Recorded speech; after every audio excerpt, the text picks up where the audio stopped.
What you told me to do. Welcome to the Midday Show, presented by Weis Markets.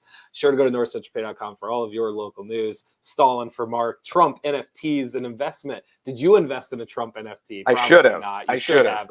Twitter polls. Elon Musk posted a poll about himself. The result, I think the result actually benefits him. We're going to talk about that. Some Avatar stuff, Titanic 25th anniversary, James Cameron. He's making money. Let's put it that way. Is that the correct way of putting it? He has. You know why he's making money? Why is that? Because he invested in Trump NFTs.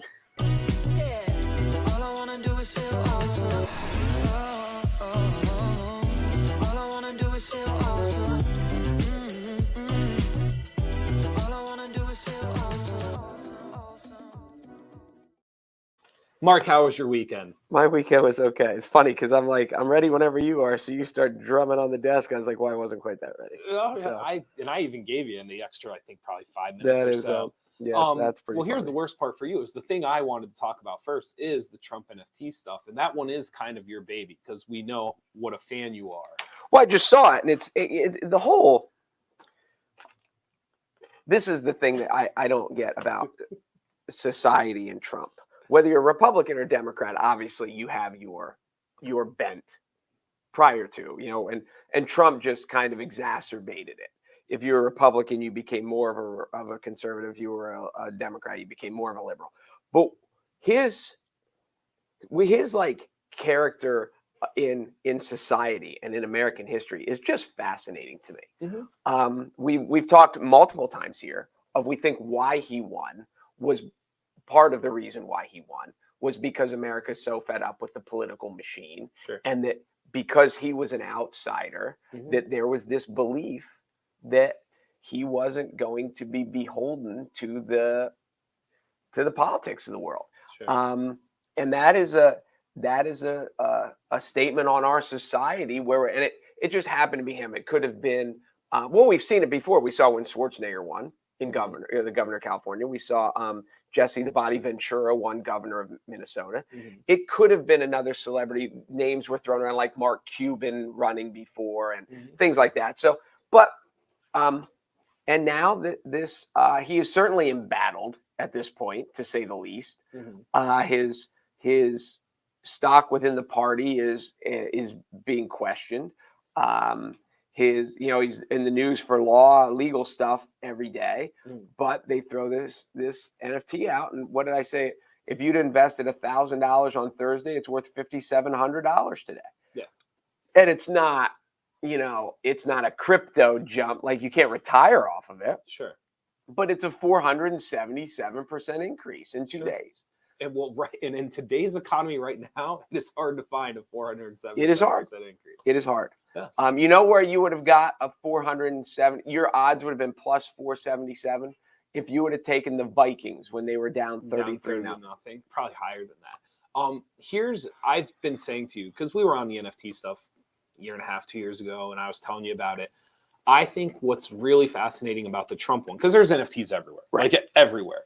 So what's fascinating about the Trump one is you have people that were attacking the NFT and they were saying like, it's not even art. It doesn't look that great. He's using clip art. Like I know for a fact, some of the actual visualization of it, he actually like ripped it off and you can actually see like some of the print. Like, really? Yes.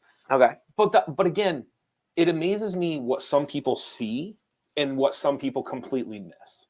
And so people look at it and they're just like, well, it looks dumb and it looks ugly and they start attacking it. But what they don't realize is the utility behind it. And I said to you, what comes with it? And you listed a couple of things that comes with the NFT. He get a Zoom meeting, golf. Was one of them dinner? Okay. Something like that. And so what the irony to me is you have people that are kind of like, oh my gosh, like you didn't. And what they've missed the whole point of it. Like they've missed the point isn't the art. Like the art is like a fractional part of the NFT. Whether he actually follows through on the golf and the dinner and the Zoom meeting, that's a whole other conversation. But the ingenious is the reason it's up 477% is you can't do that for $99 with anybody that you aspire to meet, right? Like, well, that's what I said to you. I was like, there's a lot of places you can't play a round of golf for $99, let alone with the president, former president, whatever you're correct. And so there is an intrinsic value that if you were able to look past all the other bullshit, if you were able to look past the visual of the NFT and look past the fact that it was Donald Trump, you could look at it and go, wait, $99 for this thing? And you get to possibly meet on Zoom and golf with a former president of the United States? That's worth way more than $99. And you would have bought the NFT. And to your point, you would have made money off of it. Right. And so it's just, oh yeah, you throw in Aaron Judge. yes, if you get to play golf with Aaron Judge, worth way more than $99. Yes, it is. And so I think the part that is funny to me is I understand that there's people that dislike Trump. I have thrown myself in that camp several times on this show. I don't like the guy. However, people miss the boat because they just couldn't see past the fact that it was Donald Trump, and they immediately looked for ways to mock it, right? They immediately like, what a joke, like what a piece of garbage, all stuff. And again, I'm under the caveat of saying this with the understanding that he will do the Zoom meetings and the golf stuff, but we all know Donald Trump. There's a chance he doesn't do some of the things that maybe the NFT promises to do. But yeah, I think people missed the concept of it. And I think what this is going to do is, I think some people now are going to have a better understanding of the actual value that NFTs can bring moving forward. Because before it was like these Bored Apes, right? And these weird art things, and you have the art and it's yours. That kind of was like the cheap kind of like wonky, like grab it, I have this piece of art. Well, no, the NFTs that are going to be valuable are the ones that have the utilities. And so what is the utility that your NFT brings? If you're just buying NFTs for the visual, like you like the way that looks, you've missed the point. Go buy some. It's like art. It's go like buy some real piece of art. And the point of an NFT is what is the utility that comes with it? And Trump has figured out a way to, hey, I'll go golf with somebody. And he's but you're right. The question, the next phase of this is what is the redeemability of the utility. Sure. And what happens if Trump's, is there a deadline? Does it mean if you get to play golf? Like, this is what I picture. Because I'm guessing he sold a couple of these. Like, it wasn't more than. So if he just gave out 100 rounds of golf, what I suspect he is going to do is he's going to host a golf tournament. And you get to come play. Sure. And he is going to drive around. Yeah. And he's going to hop in with a group and hop in with a group. Which, by the way, is ingenious. And you may play a hole with him. Yeah. You may not play a hole with him. But in the world that you got to play in a tournament with him. In the Donald Trump invitation. Exactly. Right. So, yeah, I don't think he's playing 18 holes with all these people because he doesn't have time. No. The Zoom meeting is going to be, how many people can you fit in a Zoom meeting? Is there 100? He's going to do. You can fit like 32 screens in it. I mean, he's going to do a lot at a time. It's not going to be. If he has a dinner, it's going to be a banquet. But here again, like, people are so, and I feel bad because this is. I'm obviously going to make fun of the left side here, and it is because it's Trump. Right. They're just. If you're somebody on the left side and you just can't see the ingenious of it, what do you think? How do you think Barack Obama's making all his money? How do you think the Clintons made all their money after Bill Clinton was out of office? They did speaking engagement. How is this any different or any worse than taking hundreds of thousands of dollars, millions of dollars for speaking engagements? It's not. Why is this any different? Why is it so easy to mock this, but it's okay for other people to go and make their money out? I can answer that. Go ahead. Because it's new and they don't understand. Okay. And it's easy to make fun of anything that's new that you don't understand. Yeah. And again, I'm saying this, and I don't like the guy. Like, he really irks me. But again, like, I look at this and I think it's ingenious. And here's the other thing too. If you're Donald Trump and you're kind of like, you know what? I don't necessarily want to do speaking engagements, or I don't want to do something I don't want to do. You know what I like to do? I like to golf. So how do we make money off of me getting to just go to my favorite golf courses? Well, we can have an NFT, and in the NFT, they get to come and join in the same time you're playing. Great. Let's do that instead. I think it's ingenious. You know what the problem with me, if I was him in the golf, is now I'd be like, God, I got to play well. You got to, oh yeah, you can't fake it now. I got to play well. And the pressure now that I just. You've read the Rick Riley thing about Donald Trump and golf? No. So Rick Riley used to be on the back page Right. of you've told me about Rick About Riley. Sports Illustrated. Yes. Rick Riley wrote a piece about Donald.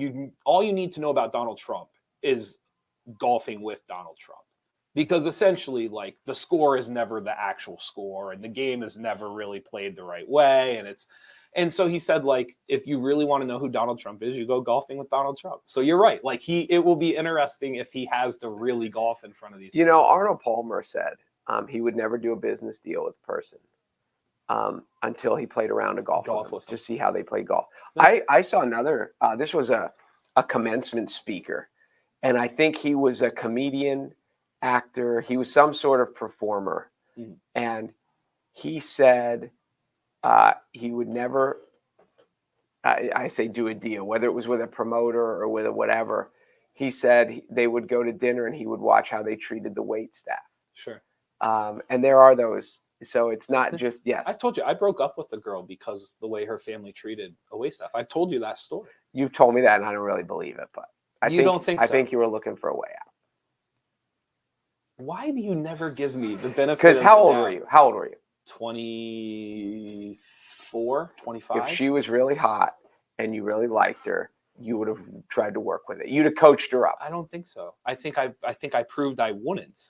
Well, that's why I'm saying that she obviously wasn't really hot, or you obviously didn't really like her. I think you were looking for an escape hatch. Yeah, it couldn't possibly be, because there's other things more important. There could be, but I don't think so. More important. I don't think so. So that one was interesting. We also have the Twitter poll. I told you about this. Elon Musk. What was, for the people who didn't tip at all? What's that?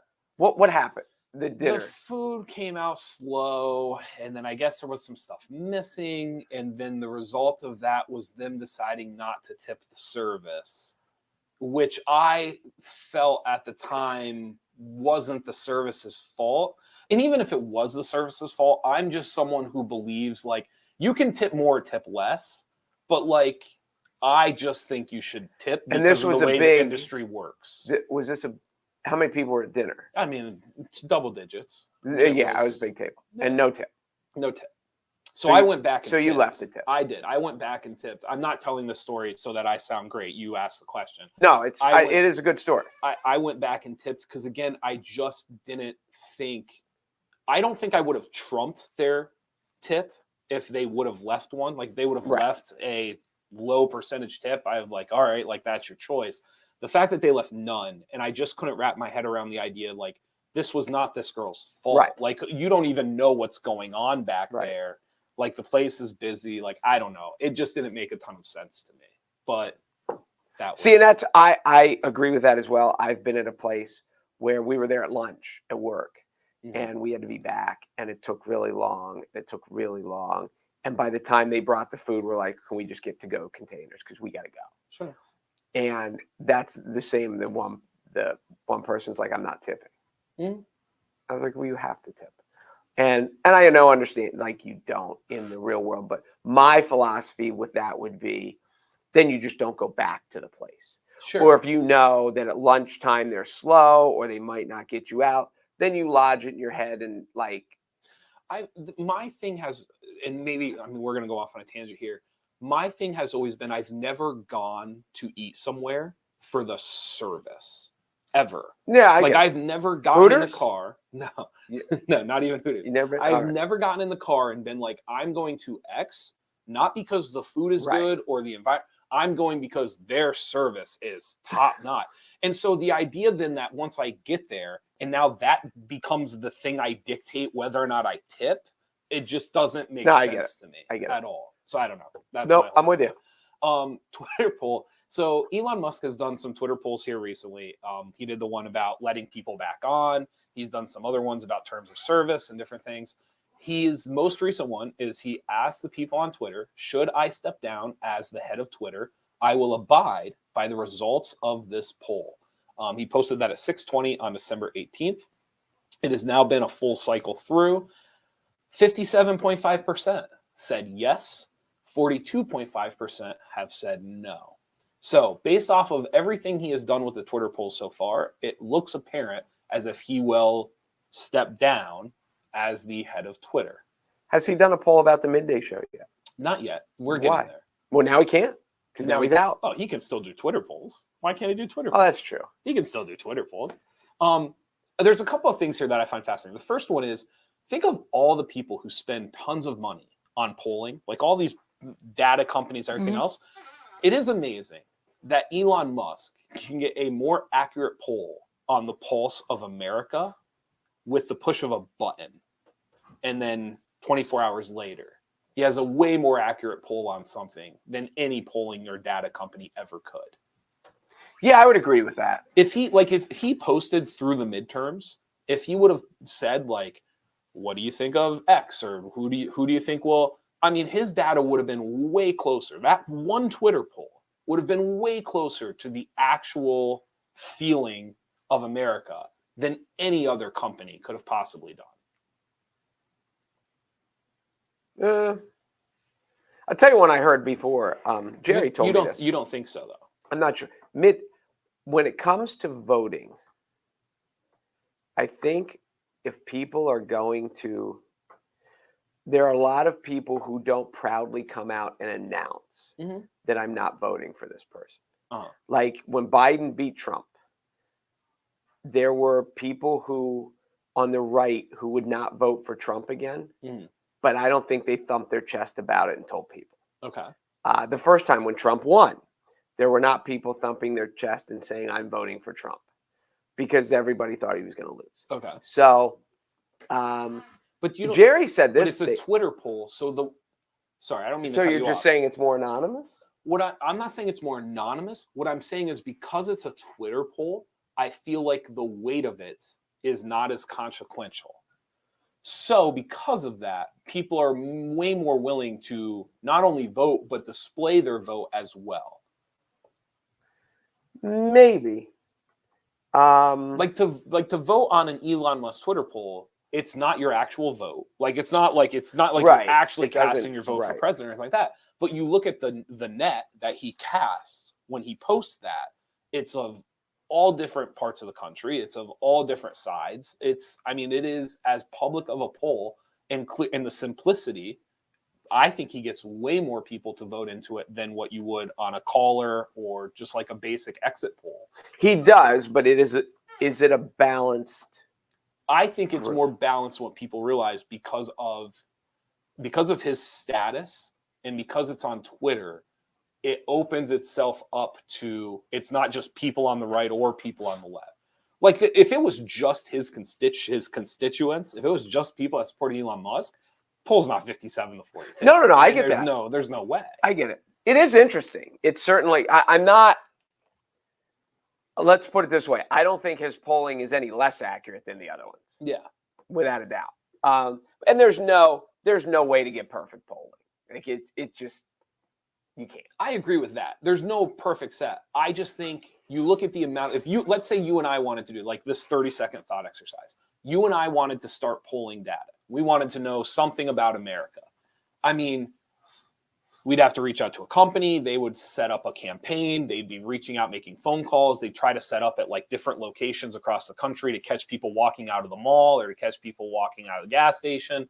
Like, you know how hard it is to catch someone walking out of a mall right now? Very, very difficult. Actually, I've seen it's up, but I get your point. And I went off on it. It would be really, really difficult.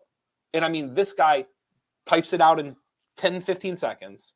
Clicks a button. And I mean, he's getting information that other companies spend millions of dollars to collect. I'm with you. Yeah, I'm with you. So there it is. He wanted to step down. I was thinking that too. I think this alleviates a lot of pressure off of him. Well, and the other aspect too, don't pretend that the next CEO isn't listening to everything that Elon tells him to do. Everything. I think it's a win-win. I think it is too. I really do. He's not in charge anymore. He's just calling all the shots. I totally agree. Really, really quickly, Sam Bankman-Fried expected to drop extradition fight at court hearing. So he will be coming to America. Apparently, he was at the Nassau in the Bahamas. He was at their jail facility, whatever it is. Apparently, it's not a great place, I've been told. I saw that. I've never been there personally, but apparently it's not a great place. So he is supposed to be on his way to America now. And then Binance. Remember I told you there was a little like a little battle between SBF and this guy called CZ. Do you remember when I originally told you the story? That plot thickens. CZ, who owns Binance, he is now going for $1 billion. He is buying Voyager, who was going to be bought out by FTX, by SBF. Okay. So not only did CZ get rid of FTX by pulling all of his tokens out, he is also now scooping up the investments that FTX was about to buy out. Voyager is the biggest one that they were going to buy. Interesting. It's very, very interesting. I'm not saying ZZ is a good guy. I'm not saying ZZ is a bad guy, but I'm saying there's a whole other side of this story where one guy clearly wanted FTX to fail, and he is raking it in now because of it. Really, really interesting. Yeah, and I just got that song in my head. There ain't no good guy, there ain't no bad guy, there's only you and me. You know that? No, I don't know that one. Neither do you, apparently. And we just disagree. There ain't no good guy. There ain't no bad guy. Yeah, that's how it goes. There's only you and me, and we just disagree. You don't know that song? I don't know. It's from the 70s. That's I don't know why I don't know. Wanted to mention to you, Avatar has made almost $500 million in its opening weekend. It's going to, the numbers in the U.S. were lower than expected. I think the storm had a lot to do with that on the East Coast, personally. So the numbers were a little low. Internationally, though, it crushed it. It actually exceeded numbers internationally, made over $300 million overseas. So at the end of the weekend, they were estimating right around $450 million dollars for Avatar 2 in its opening weekend. Right now, it's trending. They believe it's going to absolutely crush all the records. Well, this is when Star Wars was releasing lately, like all the episode 7, episode 8, episode 9. And it's an interesting time. And as I pondered it, I wonder how much of it has to do with the vacations of young people, whether you're a high school kid and you have that, a week off, essentially, whether you're a college kid and you're between semesters, just because, and even like workplaces that you travel so much or you're shut down, a lot of places are off or even really slow between Christmas and New Year's. Do they build that in because people are looking for something to do? And is that, because I know the whole summer blockbuster is kind of the same thing, except the other side, the kids are out of school, people are taking vacations. Mm-hmm. I wonder if the late December, the December teen-ish release is just kind of setting up for that gap where so much more people are off during this time of year than any. Sure. And it's such a young movie, like the Star Wars movies are, even though there's old people like me that still went. Just real quick, are you implying Star Wars was released in December? You lost me with the Star Wars. Yes, the new ones were. Okay, that's what I was asking. I didn't know that. I remember actually one, we played at Loyal Sock. And it was either opening, it did open on a Thursday, because we were there on a Friday night, and my daughter and I bought tickets online. And we were at like the 11 o'clock showing after the Loyal Sock game. Okay. And we were all worried, and there's only like 5 of us in the theater because it had shown all these times. But yeah, and to see Avatar doing the same thing, because I mean, obviously the movie's been done, it's been out, they have this plan. Why is this not a summer blockbuster? Well, why do they decide to release it December 15th? I think if you know what you have, a December release is very good. If you're not fully confident in it, I think a December release can be a disaster. Probably. So I think you have to know that like what you have to have a lot of kahunas isn't the right word, but like you got to be pretty sure. Like you got to be able to look at your good stuff and your bad stuff and understand this is our good stuff, and so we can roll it out in December. So yeah, I agree. I think December, January, February. What's interesting with Avatar is there were all these reports when the first one came out. I don't know if you remember this or not, but people that were like suffering through depression, they actually like seeing Avatar like made them feel good. And then when they left the theater, they became like super depressed because it was like, oh my gosh, like that place was so amazing. And it was so, and I do wonder like the December, January, February, like doldrums, cabin fever, winter depression, the psychology behind it. I do wonder if Avatar benefits, kind of to your point. Not only do you have this free time kind of worked in because of the vacations and stuff, you also have this winter season that just feels like it's never going to end.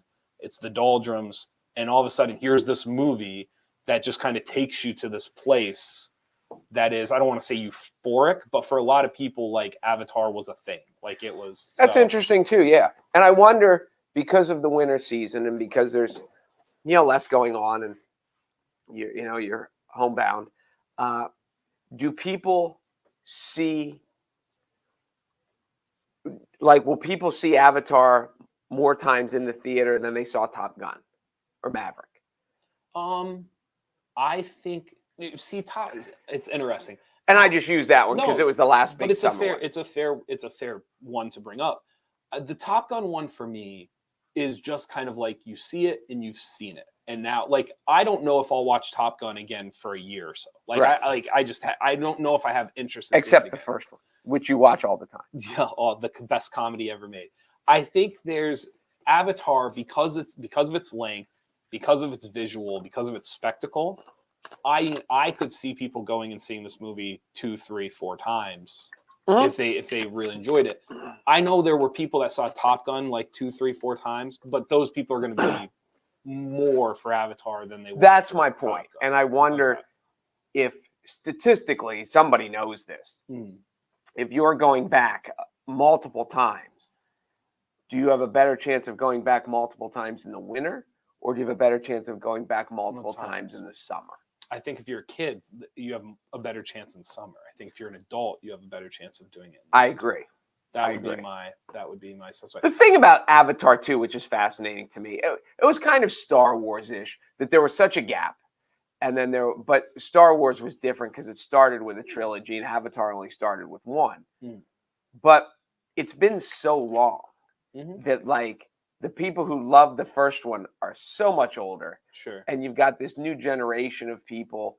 So I kind of see it as like almost in the comic book realm, the Marvel realms, and this young audience of, 17 to 30 that are but those people weren't really old enough to see the first. Well, the 30-year-olds were, but you get a 20-year-old, they were 7 when it came out. Sure. So it's the whole part of it's fascinating to me. And but I'm not surprised it did well, especially after your review. The everything review. And I also know that if I go see it in the theater, when they're underwater is when I'm going to the bathroom. Correct. That's when you want to do it. Last thing for today, just to stay on James Cameron, 25-year anniversary of Titanic. James Cameron is trying to put to rest the Titanic door debate. For those who don't know the door debate, and spoiler alert if you've never seen Titanic, at the end of the movie, there is a makeshift raft that is essentially a cabin door from the boat. The girl, Rose, ends up on top of the raft. Jack, her lover, is stuck in the water clinging to the door. The argument for years, and you kind of didn't know that this was an argument. We joked about it back when it happened. Okay. But. The argument is that she could have made room for, like, Jack also could have fit on the door. So this was Cameron's response. We have since done a thorough forensic analysis with a hypothermia expert who reproduced the raft from the movie, and we're going to do a special on it that comes out this February. We took 2 stunt people who were the same body mass of Kate Winslet and Leonardo DiCaprio, and we put sensors all over them and inside them, and we put them in ice water. And we tested to see whether they could have survived through a variety of methods. And the answer was there was no way they both could have survived. Only one could survive. So apparently there's a special that's going to be coming out in February to settle the Jack and Rose debate and whether or not she could have moved over. Well, and I think that's funny that they're actually doing this, and I'll bet people watch it. He tries to get on once, and then he can't, and they make it. So I agree on that point. I think I agree with you. I think the part that I struggle to wrap my head around is the relinquishing, like the just accepting, like, oh, you can't get on. and then just Sucks to be you. right, and then she just stays on, and he just stays off, and there's just no kind of like, we need a bigger door, like we need a bigger raft, like we need to find you a raft, like it was almost just kind of like that was the decision, like it was just decided, like Well, fate because he had to just talk to her. They didn't have time to swim around. The movie was already 3 hours old. all I'm saying is think she abandoned everything in her life for this dude. And all I'm saying is, I don't think you're just trying to get on this door a couple of times and saying, I guess it's just not going to work. I guess it's just not happening. You've given up everything. Like you're either finding something else or you are getting him onto the door. I as I said to you, that I think it's kind of implied that she doesn't realize that it's going to kill him. Again, spoiler alert, he's dead. Because at the end, like, she's shocked that she, you know, she's a spoiled rich girl. I was going to say, go ahead and say what you said before the show. She was young and dumb. Young and dumb. She was young and dumb. I think that, like, she was a spoiled. She had no idea. Okay. And even if, because like at the end, she's like, wake up. She thought he was sleeping because she was sleeping. Okay. So I think there's I do get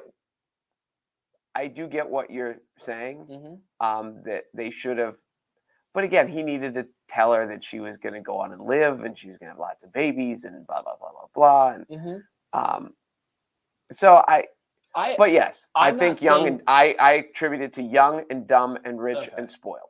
Because I'm not implying it makes the movie worse. Like I'm not saying him. And dying. He needed to die. You understand that? Yes, that's which, by the way, James Cameron has said that before. Like half jokingly, half serious. Like I needed him to die. Like he needed to die. Like the script, the story doesn't end right if he's alive. He says in the script he dies, and the movie's better because he dies. Like exactly. He's like, and James Cameron has said that. So yeah, I don't necessarily disagree with any of it. I just think, yeah, I mean, I guess you would have to use the young and dumb, because in every other aspect, when I think about it, I just think about what she sacrificed, and then to leave that thing in jeopardy. The only way you could explain that is she doesn't realize the jeopardy that thing is in. Well, I mean, do you not realize how young and dumb she was when she climbed off the life raft? She climbed off. She was being lowered in the life raft, and she climbed off. I wouldn't call that young and dumb. I would call that dumb in love. And dumb. That's fine. Well, it starts with dumb. But doesn't people, the smartest people in the world do dumb things for love. But her reality is, Sam Bankman-Fried gave away everybody's money to his girlfriend's research. Said, like, we do stupid things when we're in love. Sorry, go ahead. I get it. But when I was watching it, and this is being a little over analytical, because I realized it was to demonstrate how much in love they were. Not only was she going to survive, he had a better chance to survive because he didn't have to worry about her. He could have been the one. And you are a little bit of an anchor here, darling. You're a little bit of an albatross. Let Jack go survive. He's a survivor. He would have made it. You killed him. Because she got off the first boat. Because she got off the boat when they were lowering it. So what you're saying is that this debate isn't even the actual debate. He should have thrown her off the raft and said, you had a nice, perfect raft with oars and seats. Interesting. But you decided to take mine. This should be mine. You should be in there. This is a take I had not heard before. Do you disagree? In hindsight, in 2020, like, that makes perfect sense. That if she would have stayed on the original life raft, he has a better chance now of looking out for himself. Yeah, for sure. So is he as motivated, though? That's the question. When you beat a ship's going down, what kind of motivation do you need? If you're Jack? If you're anybody. If you're on a ship that's going down, I think your motivation level goes way up. No. I understand that. Because at this point, it's like the nitpicking of like motivation, right? Like everyone on the ship is motivated to get off the ship, obviously. What I'm saying, though, is like, in the moment, the ship goes down, he has her, he's looking for her. Like, the things you will do for her are probably more so than the things you would do for yourself. Yeah. So isn't there, no? I mean, listen, I get what they did. It's not his daughter. He is a kid from steerage who just scored with a rich chick for 48 hours. Like, he's had a good weekend. Like if he goes on and never sees her again, it's a great story, and he's going to America to start a new life. Like, I know it was made like it's the love of his life. They knew each other for a day and a half. I mean, stop it already. Really? Please. Interesting. I mean, wait till him and her get to the America. They go out to dinner. He realizes she doesn't tip, and then the relationship's over anyway. At that point, what's amazing to me is how in certain movies I've made the argument to you that my least favorite thing about the movie is that the love interest was the most important part, or the love interest played into all of the decision making. And you've almost 180'd it for Titanic, and you've basically said like, nah, it makes. Why would you do it for her? Like this was a weekend fling. Like it was a weekend fling. Well, you get my point. And like it's just funny how you've kind of 180'd it for the Titanic. Like when he's talking to his buddies, he knows he's overachieved. He is so out of his league. Like, well, I think he knows that he's stumbled into something that shouldn't have happened. I don't think Jack for a second thinks he's out of his league ever. Never in that movie do I look at it and I'm like, oh, Jack's lost his swagger. Like Jack doesn't think he can pull this off ever. I think he knows he's pulling it off because of his swagger. Correct. But he's like. Do you get what I think you get what I'm saying. I do. Yeah. Like, and that's the whole thing of the movie, that that he made her look at the world differently. But in real life, this doesn't happen. I've never the weekend fling argument for Titanic is one I've never heard before. Have you heard this before, or this is you just? No, it's the truth. He just met her. Seriously. So this is what you should do. Go to the country club. Go to any place where there's a country club, and the hoity-toities of town are the members, and find out who their daughters are dating, and find out which one of it, which their well-to-do daughters are dating guys who are on the lower end of the socioeconomic scale. This is such like a 1970s like proposition. Keep going. Go ahead. But it's true. Like, it's true. I don't think it's as true, but I get your sentiment. I think you're setting up like a very like 1900s thing. I don't think you're setting You don't think it's modern? Not to what it used to be, no. I don't think so. I disagree. Interesting. I think people date in the same socioeconomic circles. I don't disagree with that, but that's not what you're telling me to do. That's what she just. You're telling me Rose wasn't going to stick with Jack. You're telling me to go to country clubs to see rich people. Well, to take a poll. To take a poll. And what I'm saying to you though is like, I don't think that poll. I think that poll works fantastic through the 1900s. I don't know if that poll works as well in like 2022. So I get the picture you're painting. I just don't know if I could personally go do it now. I disagree. That's okay. You're allowed to disagree. I think if you go to college campuses where the girls who are there on Daddy's Gold Card, who are driving Mercedes Benzes and stuff, I don't think they date guys that are working 2 jobs and have student loans and are. No, but I think some of that is like presentation. It's what's in front of you. It's what's available. Right. When you're in college, everyone's available. Correct. But if you go, I understand that. But if you go to one college, the people walking side by side with you are going to be different than if you go to another college. Yeah, to a degree, but. Like this is, I love Lock Haven University. I wouldn't change my time there for the world. You would go to the library more though. I would go to the library if I went somewhere else. I love Lock Haven University. I have a family member who went to Bucknell. Mm-hmm. Clearly, who we dated and what was deemed as like the pool's just different and it's not because I'm different or he's different. It's because his pool walking around him is Bucknell, and my pool walking around me was Lock Haven. And I loved my friends and the people I met at Lock Haven. I wouldn't have traded it. I'm just saying though, like, I didn't not date somebody of a higher socioeconomic background because I went to Lock Haven. It's because I didn't go to Bucknell. No, I get it. But my point is there are poor people at Bucknell too. There are poor students at Bucknell. Okay. No, there are really wealthy students at Bucknell. Sure. So do the really wealthy silver spoon kids You don't at think Bucknell. they would date a poor economic student from Bucknell? I think they might date them for a weekend while they're on a boat, but not for life. not for life. Nope. Thank you guys for watching the Midday Show. Thank you to Weis Markets for being the title sponsor. And be sure to go to NorthcentralPa.com for all of your local news. Do you need me to enlighten you on anything else? I can't wait. I'm going to Google as soon as we're done. Google which part? To see if I'm close. About a what? The socioeconomic dating aspects of. And I think as people get older, all this stuff, it more and more goes out the window. But you say you can't wait to see if you're right, but you don't have a baseline to be wrong. Like you're just whatever the number is the number. It's not like you sat here and said like it's 20%.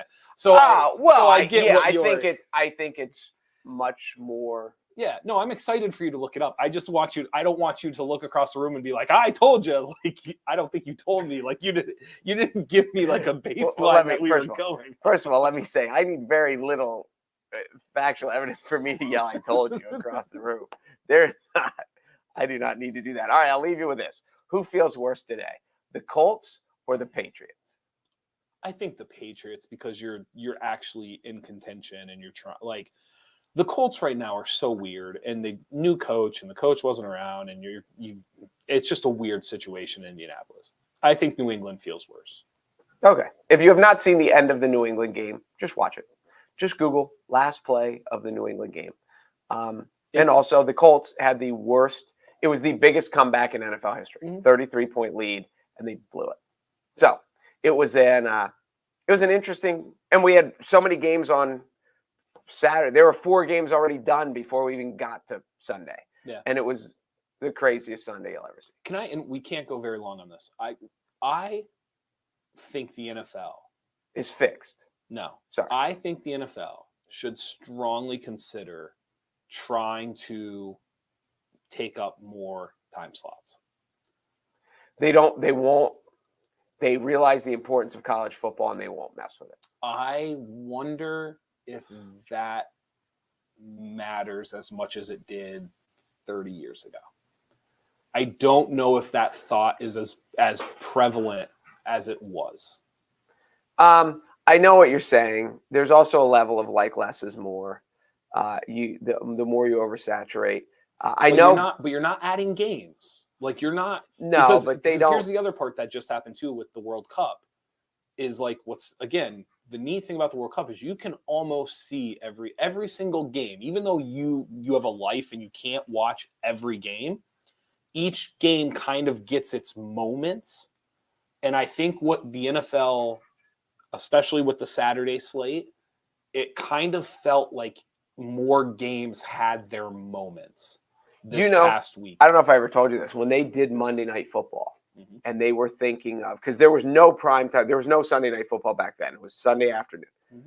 And they were thinking about prime time, and it was it Roone Arledge? It was one of the legendary TV guys.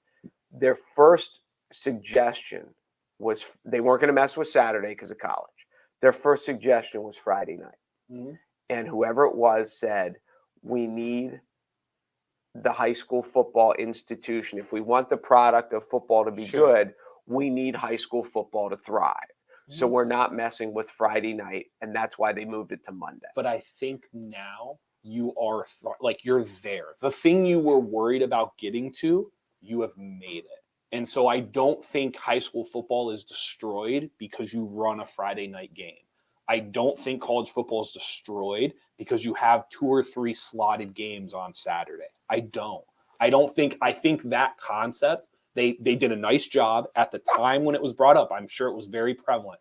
I think it's gone. And I think the NFL could have double-digit time slots where you are now that moment, all of a sudden you're into it. Like that is the thing that matters, and that is the game. No, I get it. It gets its own little thing. I get it. If the NFL said, sorry, college football, we're going to Saturday night. But if you put when you say sorry, college football, though, like if I'm a Penn State fan and Penn State plays at 1:00 in the afternoon and the NFL has a 1, a 4, and an 8, I'm still watching Penn State at 1. The difference now is I'm going to watch the NFL at 4 and 8.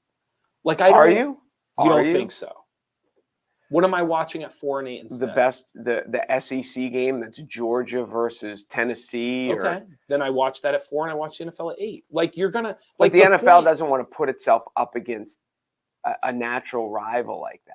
But here's the part. You're not putting yourself up against anybody right now. You're putting yourself up against yourself. So you're not real. Like you have the same number of viewers at 4 o'clock on a Sunday, regardless of how many games you put on. So to move one of those games and put it Saturday at 4, and it lines up against an SEC game, I do get that point. Who cares if you're the NFL? It doesn't matter. Even if your numbers on Saturday at 4 are the lowest of the whole weekend, it's a collection of viewership and a time slot that didn't even exist for you. So there is no downside.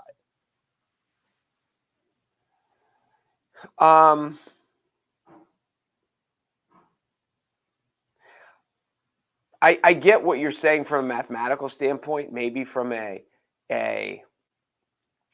intrinsic aspect, that if they put it up against college football and it gets crushed, then this image of what the NFL is, then people are like, Do you think it would get crushed? Yes. I think against college football, I think it would get crushed. I think college football is way more kind of like, I watch the Big Ten, or I watch the SEC, or I watch my alum. Like, I don't think the college football, like a lot of those games, no one cares about. If you're a graduate of Penn State and you're like an average football fan, you do not care about the Mississippi State Georgia game. You don't. You do not care. When Georgia's number 1, but do you care about Baltimore, Cleveland? Like, you're going to get a lot of bad games. You know why? Because of fantasy. I think the NFL would crush it. I think the NFL would crush it. But here's the other aspect. Yes, you do because of fantasy, except nobody has any Ravens in their lineup right now except the kicker. That's not the point. Pick two other teams then. But that's who played yesterday. I understand. Like, you can't have, when you have a mediocre game, last night's the Giants and Washington. Here's what I think's happening. So I think people don't want change, and so they will try to come up with reasons not to do it. And what I'm saying is now we are 30, 20, 10 years from those reasons, and those reasons no longer exist. There is not a reason that the NFL could not do 3 time slots on Saturday that would not behoove them.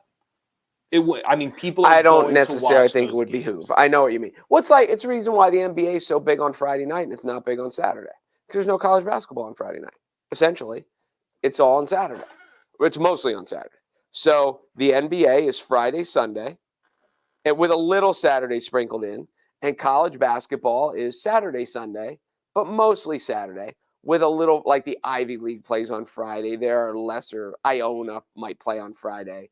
But here's what I know. Within a week, in a 7-day cycle, the NBA, triple-digit games. I mean, there's without a doubt tons of opportunity for the NBA to get in front of its people and figure out the best way to do that. The NFL has 12, 14 on any given week. No, I get it. So if you're the NFL and you're saying to yourself, like, we only have 14 of these a week, what is the best way to just get it as much in front of people as possible? They should strongly consider the Friday, Saturday slots. Strong. But I think already, again, when I was young, before you were born, Monday Night Football was everything. You couldn't wait for Monday Night Football. Mm-hmm. And it was always a good game. Mm-hmm. You never had lousy teams. But because there was Sunday at 1, Sunday at 4. That was it. Mm-hmm. Now you have Thursday night. Now you have Sunday night. Mm-hmm. You have all day. And now with the packages, you can get whatever. Does it feel watered down? By the time you get to Monday night, yes. It feels watered down too. Absolutely. It's weird though, because guess what everybody does Monday night? The ratings aren't even close. Now I know the ratings are dwindling in all the other ones. Correct. But it's not. Sunday Night Football, the ratings are huge. So just to clarify, but Monday night. You think the Monday Night Football ratings are down because of Thursday and Sunday? Yes. I disagree. Because people are footballed out by then. No. And also when I was a kid, there wasn't. It's because they have more to watch than they've ever had. But they also have more to watch on Sunday night, and Sunday Night Football's ratings are through the roof. It has nothing to do with the Thursday, Sunday. The Sunday night NFL pregame on NBC is often one of the top 10 shows in America. Mhm. So they're not footballed out You- the but- night before, you and know- they still have choices the night before. Who has Sunday Night Football? NBC. You don't think that has anything to do with it? What makes NBC better than the other ones? Who has Monday Night Football? Well, ESPN now because ABC dropped it, Mhm. and they're owned by the same company. So ABC didn't even want Monday Night Football anymore because they could do better with a regular show. So they gave it to ESPN because they're both owned by Disney. You don't think they did it to try to help save ESPN because ESPN's been really? See, I think you have this whole storyline skewed. Like you do, and maybe I do. You do realize Disney has been trying to offload ESPN now because they believe it's like a sinking ship. And so one of the ways that the new CEO tried to save ESPN was by giving them Monday Night Football. So Monday Night Football's drop in the ratings, Disney will never say this, but part of the reason is because it's now on ESPN. And they've been trying to. But it was dropping when it was on ABC. Yes, but everything was dropping. Everything. No, I get it. Okay. So it's like, again, I would not look at the ratings of Monday Night Football to tell me that NFL football is saturated. That's, to me, there's no correlation or causation. But there's still, you can't dismiss the fact that Sunday night. Did. No. You can't dismiss the fact that Sunday night the ratings can't get any higher, and Monday night they're dropping. I understand that, but there's way more people in Middle America that have NBC Than ABC? than ESPN. Well, yes, but not. But it's only. So think about what you're. But not when it was on ABC. So think about what you're saying to me right now. You're saying to me that more people in Middle America have NBC than ESPN, but ESPN's ratings should be just as good as NBC's on Monday compared to Sunday. That doesn't make any sense.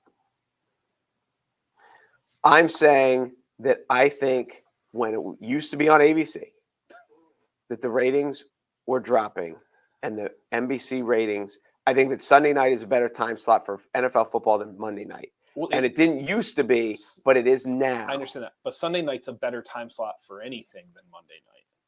Monday night's not a great time slot. That's why Monday Night Football was so ingenious for a while, because it's like, what do you show on Monday night? To a degree. I think one of the other aspects it's also the night, the earliest that people go to bed throughout the week. Did you know that? Because they're tired from the weekend. I never thought of that. But it makes sense. The other thing too is college football was not a prime time event either when I was a kid, and they didn't have 1,000 games. There wasn't the Big Ten Network, and there has to be a level, because I love watching football. Mm-hmm. I don't even know who plays tonight.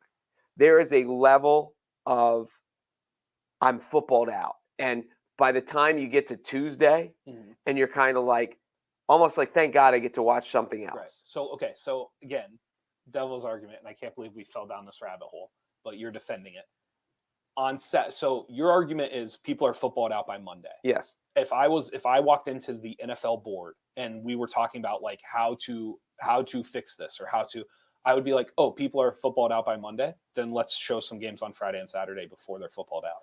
But then I would say let's beat them to the punch, and let's put the product in front of them beforehand. But then there's still a saturation level. Yes, but it's happening. You don't even have football on Friday and Saturday, and it's happening. Oh no, they have football all day Saturday. I'm in the NFL's boardroom. Well, the NFL's smart enough to know that. So what I'm saying to the NFL people is, you're telling me by Monday night our ratings now, which I disagree with, but you are saying to me that Monday's ratings are down because it's saturated.